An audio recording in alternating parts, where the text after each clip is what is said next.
Good morning, everybody. Good morning.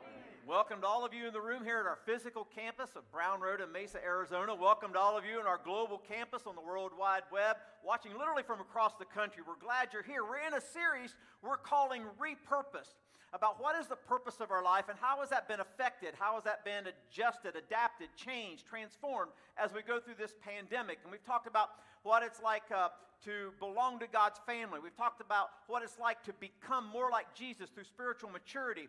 This morning we're talking a little bit about what it's like to bless and be blessed in the midst of all of this. You see, most people search for happiness only in ways they find beneficial to them. You can do a quick Google search and you will find all kinds of articles, all kinds of podcasts, all kinds of YouTube videos, that have topics that say, 7 steps to becoming a millionaire or 5 steps to finding your perfect career.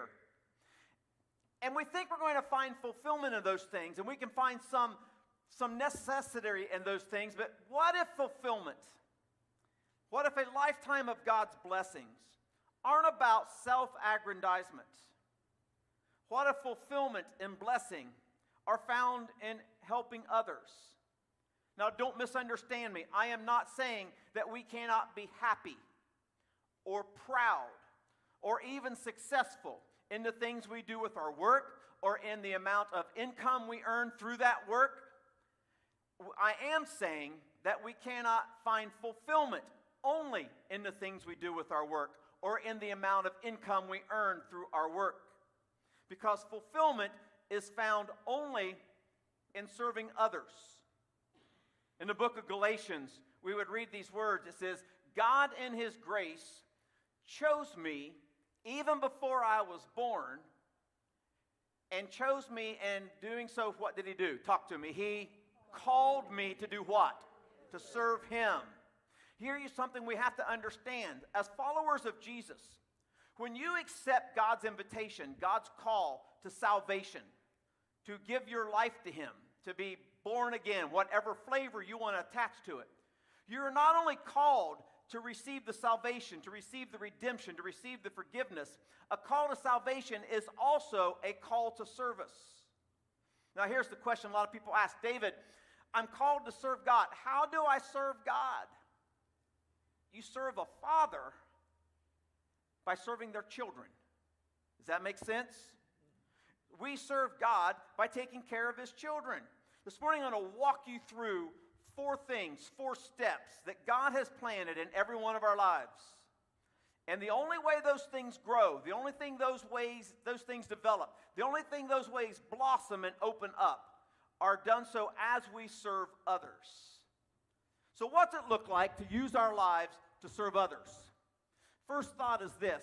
When we use our lives to serve others, it creates joy in our lives. You see, most people go through life looking for happiness. And they look for happiness in things like pleasure and position and prestige and power and popularity.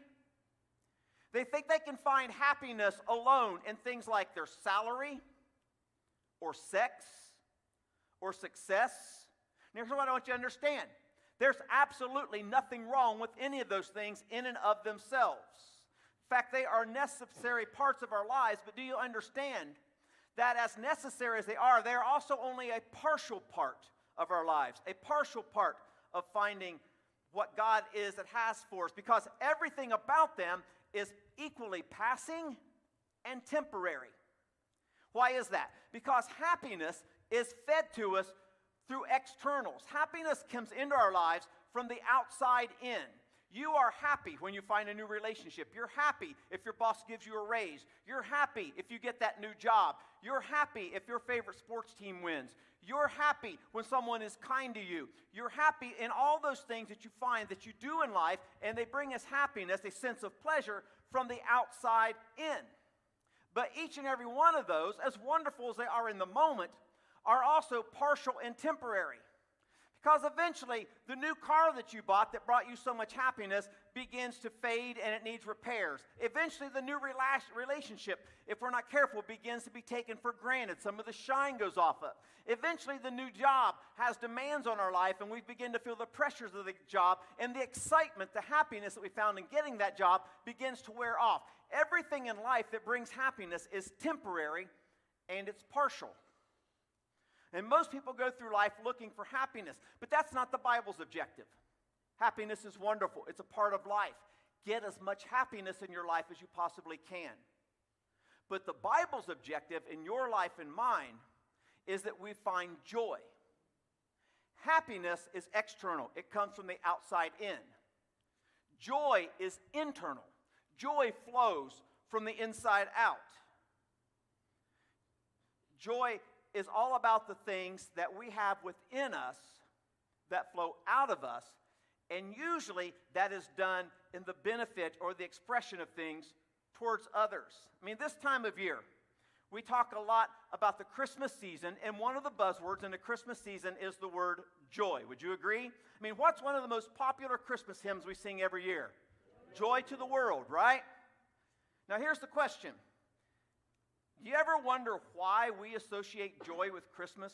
You ever wonder why we think that joy comes in the Christmas season? It's because joy comes only when we're serving other people, when we're giving ourselves away. See, joy to the world is all about a God in heaven who saw what was going on with humankind, and for humankind to have a better life and a better way and an appropriate eternity, God had to give himself away through the person of Jesus Christ for the benefit of us. And when you give yourself away, the joy you have in your salvation, which is internal, right? When you give yourself away, the joy that you have in your salvation begins to grow, and it removes the focus from you onto others. The Apostle Paul picked up on this theme from Jesus, and Paul has a lot to say about this in the book of Philippians. Paul would say these words in Philippians. He says, "My life is being poured out as a part of the sacrifice and service I offer to God for your faith. Yet I am filled with joy, and I share all that joy with you." And here's what you have to understand. Joy breeds happiness. Joy breeds content. Joy breeds satisfaction. But happiness cannot breed any of those things. Joy breeds and feeds them all. Paul goes on to say, "Always be full of joy in the Lord. I say it again, rejoice. Let everyone see that you are unselfish and considerate in all you do." In Philippians 2, Paul talks about it again. He says, "Forget yourselves long enough to lend a helping hand." And Paul's not the only one who talked about this. Jesus isn't the only one who talked about this. Peter also picks up on this theme in his letter. And he says, "God has given each of you some special abilities. Be sure to use them to help each other, passing on to others God's many kinds of blessings." Author John Maxwell says in most of his leadership writings that every day we should find a way to help someone. Now, I don't mean this literally, but think about the everyday norms in your life when I ask you this question. What are you doing to help the person next to you? You know, as the work that I do by its nature, I'm around a lot of people, and I get to see people who do different things in different ways and different experiences. And I find inspiration in many of those. In fact, many of the times when I'm in conversations with Archie, I say, Archie, well, tell me about your day and what were you doing today? We're doing a small group, we're in a class together. Archie's day always begins literally 5-6 days a week by helping others, by driving a widow to a doctor's appointment, by going and helping someone who's got an electrical outlet that doesn't work, or something's going on in their yard, just a bush needs trimmed, something. Archie finds a way every day to help someone.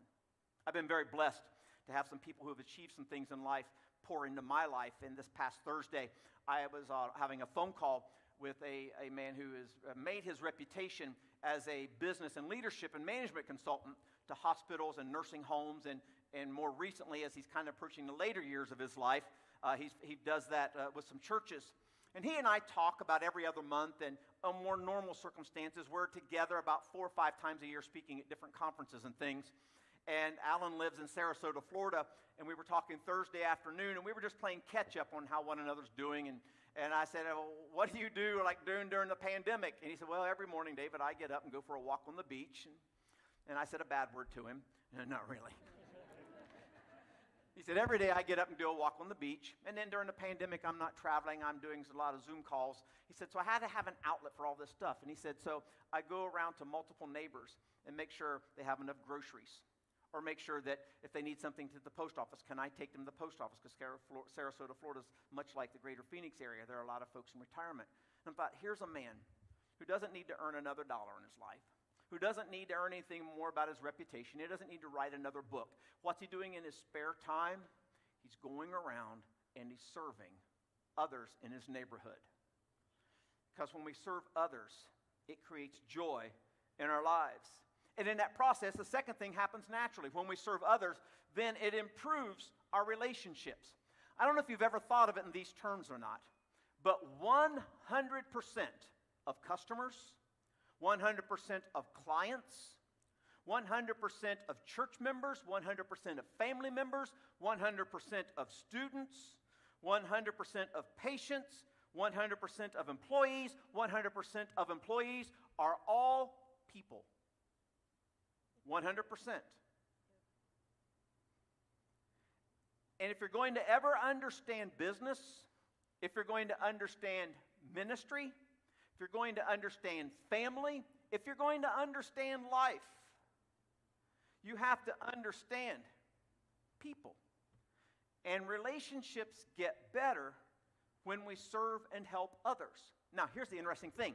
That is not only a spiritual truth and a spiritual objective, as we're going to see in more scripture than I usually put into a message. You're going to see that today. It's absolutely a spiritual truth. It's also a very, very practical truth. Here's why. The root of all selfishness, of all unhealthy relationships, the root of all unhealthy relationships is selfishness. And Jesus knew this, and so one day Jesus was having a very practical conversation with his disciples, the men he was going to entrust the future of all of Christianity to. He's having this conversation with them. And by the way, if you consider yourself a follower of Jesus, if you've said yes to him at some point in your life, and you're endeavoring to live a life that honors him, you are considered a disciple of Jesus. And the same conversation that Jesus was having with these early disciples in Matthew chapter 20 also applies to you and me as 21st century disciples. Are you with me? And Jesus is having this conversation with his disciples. And here's what Jesus says. Your attitude must. When you read the Gospels and they're quoting Jesus, very rarely does Jesus talk in the emphatic. Jesus used a lot of stories. Jesus used a lot of relationship language. He used a lot of influence type things.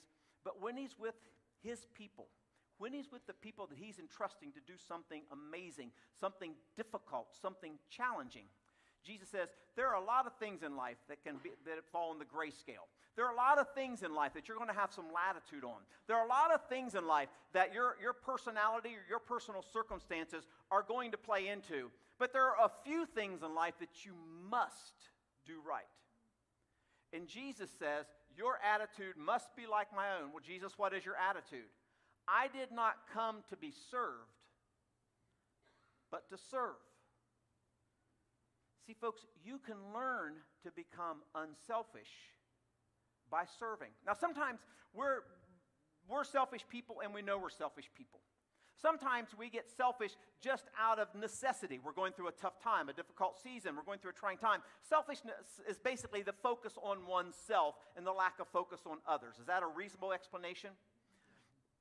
And when I was going through a very, very painful and a very, very dark period in my own life a few years ago, the one thing I got right, the one thing, was that I continued to serve. In fact, I made it a habit to go to the Phoenix Rescue Mission at least twice a month to serve those homeless men and women meal. And then frequently I would have the privilege of speaking in the chapel. Because by going and serving them, it kept my heart soft. It kept me from having a selfish mindset and being so focused on my own needs and my own struggles and my own difficulties. But I understood there was a perspective that no matter how difficult your time is, there's always somebody else who has it equally or more difficult. Does that sound reasonable to you? It kept my heart soft. It kind of kept me in the game. And when you serve, you improve relationships. You say, well, why, David, why do you say that? Because when you serve, you earned the respect of others, and you learn that you are accepted more by others. In fact, the Apostle Paul picks this up in the book of Romans, chapter 14. He says, if you serve Christ in this way, you will please God and be respected by people. Anybody here ever watch the TV reality show, The Deadliest Catch? It's about, if you don't know the show, it's about the boats that go out off the shores of Alaska into some of the most difficult waters and storms and I'll start to say terrain, but that's not how you describe water, right? Some of the most turbulent waters on the face of the earth. It's literally considered one of the most difficult, one of the most dangerous jobs in the whole world. And I have a friend who's a pastor. I have a good friend who's a pastor in another state. And his family, his brothers and his stepdad actually own one of the boats that's on that show. And in like a year and a half or so ago, one of the episodes kind of was featuring their boat. And they were out there, and you have to understand, this is extremely dangerous work. There's a short window in which they can earn a lot of money, and your life is on the line every time you're out there on the deck of that boat. And it is also extremely cutthroat. It is very, very competitive to get the best crabs and all those things and bring them back and sell them at the highest price. And this particular boat that my friend's family owns were out, and they were doing their catch. It was towards the end of the day, and just not too far from them, they could see another boat. And on that boat, there was one of the deckhands who was kind of climbing on the wall of the different cages that they put the crabs in, and he was chaining them together because there was a major storm that was blowing in. The way it worked out there in the waters, the storm was already beginning to encapsulate that boat. It hadn't quite got to this other boat here that I'm telling you about.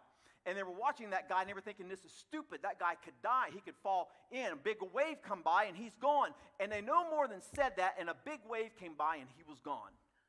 Now, this water is, near freezing temperatures anyway. A minute and a half in there, and you're dead.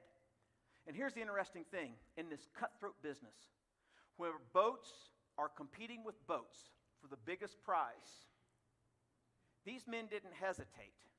They were in better position to see where he had gone into the drink and go and help rescue him than the boat that he fell from. And they immediately hit the throttle, got as close as they could, and they could see him bobbing into waves, and he was literally screaming in the midst of the waves and the winds, "Don't let me die, don't let me die." They got as close as they could, and they threw him the lifesaver, and they brought him up on shore, up on board of their boat. And they took him in below, and they got his wet clothes off of him. They wrapped him in towels and got him dried off.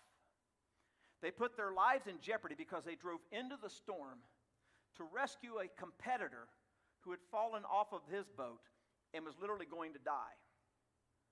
And in a cutthroat, highly competitive business, all the other boats and the captains of those boats praised these people and respected them, not because they got the biggest catch, not because they had a better boat or didn't have a better boat, but because they put themselves and put their lives on the line and risked throwing everything about themselves away to help one man.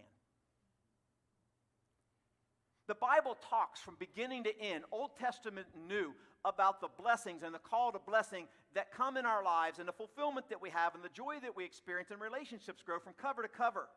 In fact, in the book of Proverbs, chapter 11, we'd read these words: "The one who blesses others is abundantly blessed.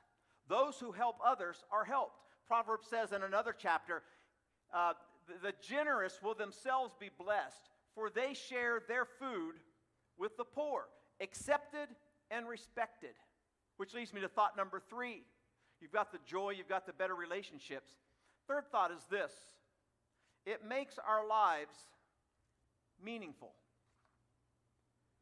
See, the only way to find real meaning in life is to give yourself away. Meaning doesn't come from money. Money can certainly make life easier. In fact, I think money is absolutely necessary, at least in the United States. But money can't give your life meaning. Meaning comes only through giving and serving and being generous. And generosity is literally giving something away to someone else and expecting nothing in return. Some of you may be familiar with the writings of Simon Sinek. He writes on management and leadership and things like that. And Simon Sinek lives in New York. And Simon Sinek tells the story of when he did an experiment with a homeless person who gave him permission to do the experiment. Simon Sinek's whole premise, as he does corporate leadership management kind of development stuff, is that homeless people, in essence, treat themselves and market themselves the same way American corporations do. Because everything they do and everything American corporations do are about me, me, me, me. It's about self, self, self, self, self. Think about it. If you've ever seen a homeless person who is sitting at the exit off of a freeway or in the plaza where you buy your groceries or in a corner somewhere that's a major intersection, every one of them has a marketing sign. The marketing sign essentially says the same thing: homeless, hungry, 5 kids, veteran, God bless, and then many of them also have the pets that grab your heart. Now, everything about that sign is about who they are and how you can help them. He says American corporations are the same way. American corporations are all about, I've got the fastest RAM, I've got the most beautiful this, I've got the most exclusive that, I've got the shiniest car, I've got the best deal, come to me and I will do and make me and buy from me and buy from me, give me your money. And in essence, on a much more humble stage, but isn't that the same thing a homeless person is doing? I'm hungry, I'm homeless, I'm a veteran, God bless you, give me your money. And Simon Sinek said there was this one lady on a street corner near where he lived, and he would occasionally help her a little bit, and he built a little bit of a relationship with her, and he asked her if she would help him do an experiment.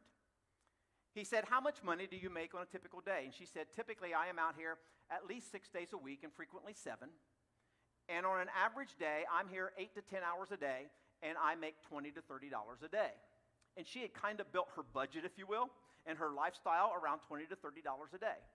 Simon Sinek said, "If you'll help me do an experiment, and if my experiment fails, I'll guarantee your day's income." She said, "Okay." And he said, "We only did one thing." He said, "All we did was change her sign." And we changed her sign, and in 2 hours, she made $40. Apparently, she thought that was enough because she got up and went home. But if you extrapolate that out, if she'd have stayed out there her normal day, she could have made up to $150 that day. She was just like everybody else. She had the sign, homeless, veteran, down on my luck, God bless, okay? He changed her sign, and her sign said this: "If you only give once a month, please think of me next time." Now, why was that effective? Because that sign took the focus off of the recipient and put it on to you and me as the givers. That sign made it all about our hearts, our desires, understanding that we too have budgets, understanding that we too maybe have a limited amount of income, and it made it all about whatever's going on in our hearts, not about me trying to get something from you. Simon Sinek said it was an amazing, amazing experience. If you only give once a month, please think of me next time. Everything about that statement makes the act of generosity about the giver, not the receiver. And when you think about it, and I started out this conversation talking about we have joy and the buzzword joy to Christmas time because joy was about how God came to earth. You think about probably the most popular verse in the entire Bible. You see it somewhere during typical seasons at every football game. You'll see players who wear it on their eye patches. It's maybe the first verse any of us learned as a 6-year-old to quote in vacation Bible school or Sunday school. And the verse says this, "For God so loved the world that he..." Why? Because God is a giver, not a taker. And Jesus talked about that, and Jesus said in Mark chapter 16, "If you insist on saving your life, you will lose it. Only those who throw away their lives for my sake and for the sake of the good news will ever know what it means to really live." And Paul picks up on that thinking in 1 Corinthians, and Paul says, "Always give yourselves fully to the work of the Lord, because you know that your work in the Lord is never wasted." Our attitude must be like the attitude of Christ Jesus, who didn't come to be served, but to serve. Now, here's the interesting thing.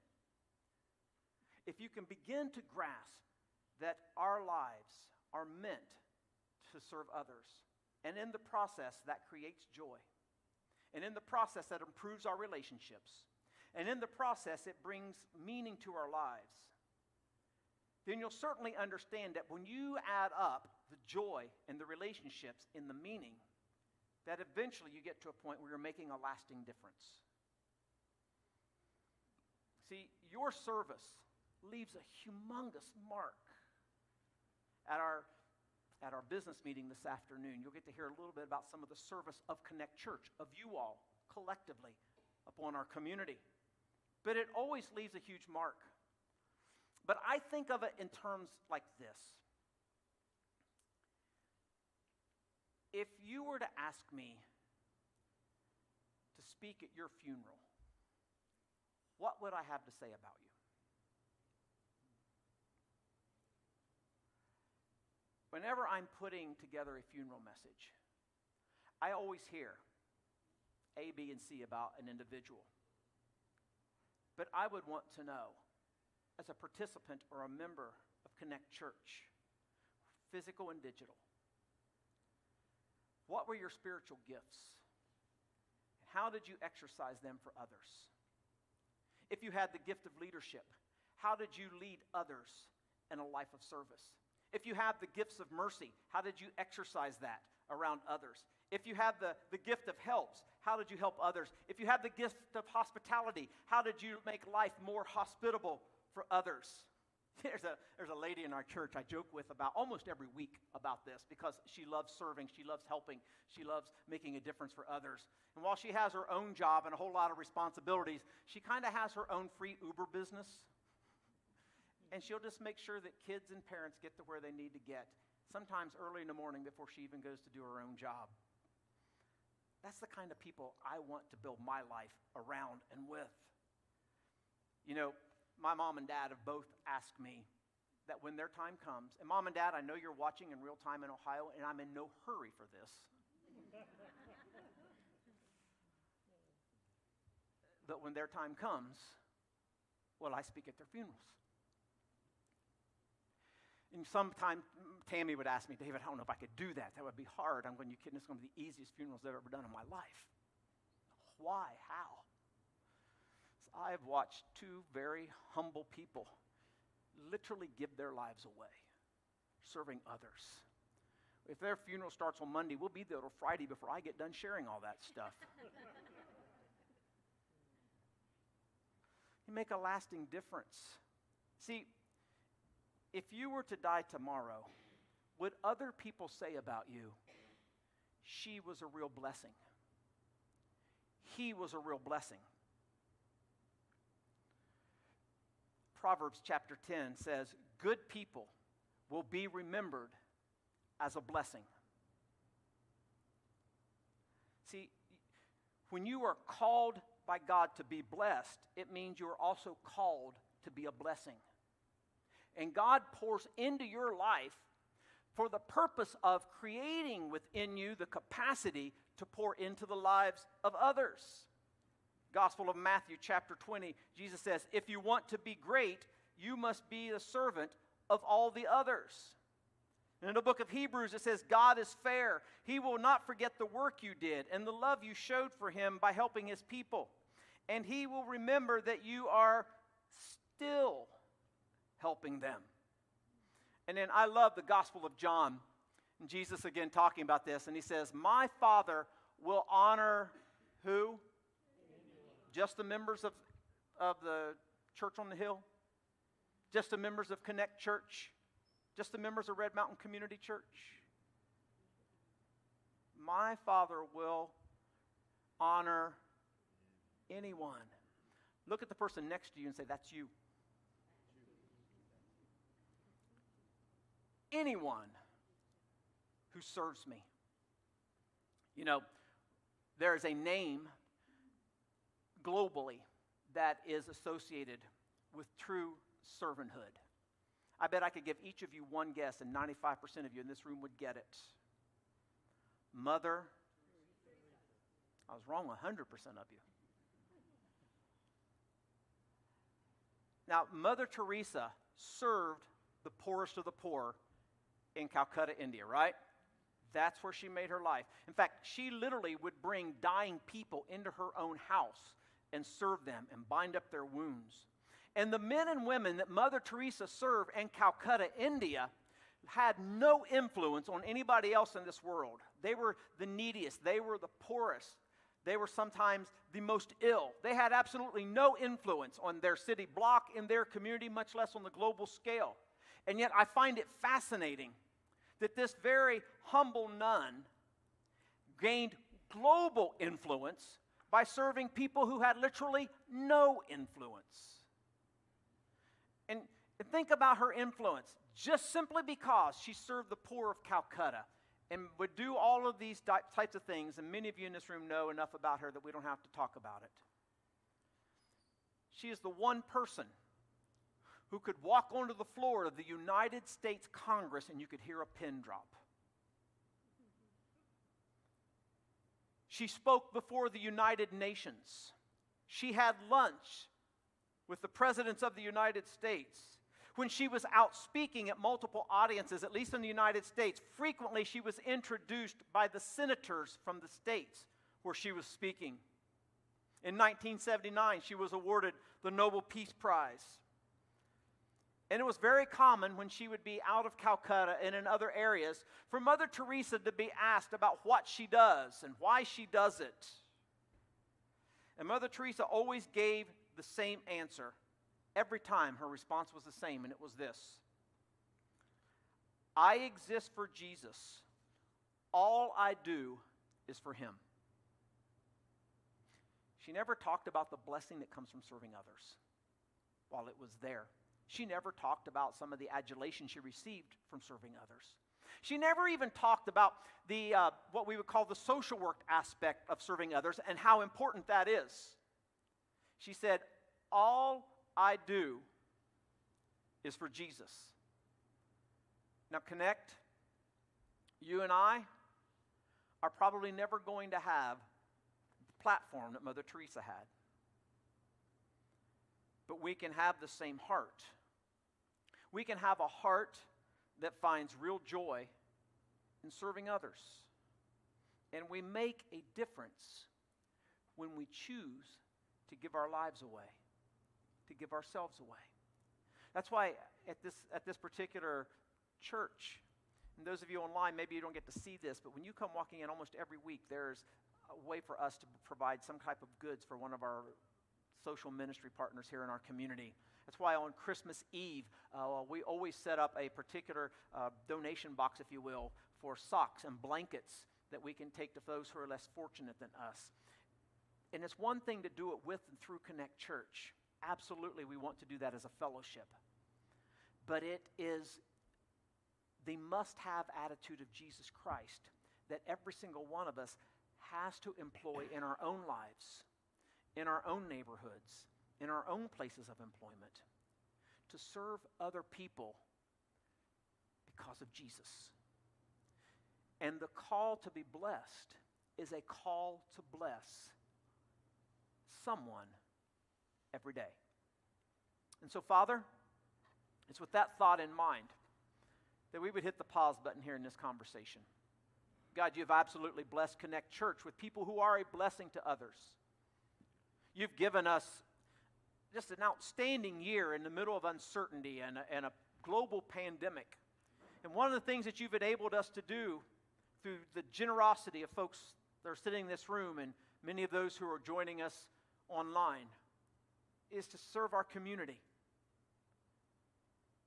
And God, when we do that, we don't bring in cameras and send those videos to the local television stations and say, look what we did.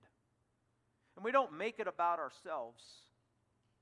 We talk about it internally with our fellowship because we are encouraged by your blessing that enables us to be a blessing. And so, Father, we would humbly, and yet with very, very huge hearts of gratitude, say thank you for your goodness to us. And Lord, for those who are joining us today, maybe this is just an opportunity for us to hit the pause button in our own lives, to reflect on our own lives, and to see if we need to hit the reset button. What are we doing with the gifts and talents you've given us? What are we doing with those salaries that in American culture represent success that we enjoy in our lives? How are we enhancing the relationships, God?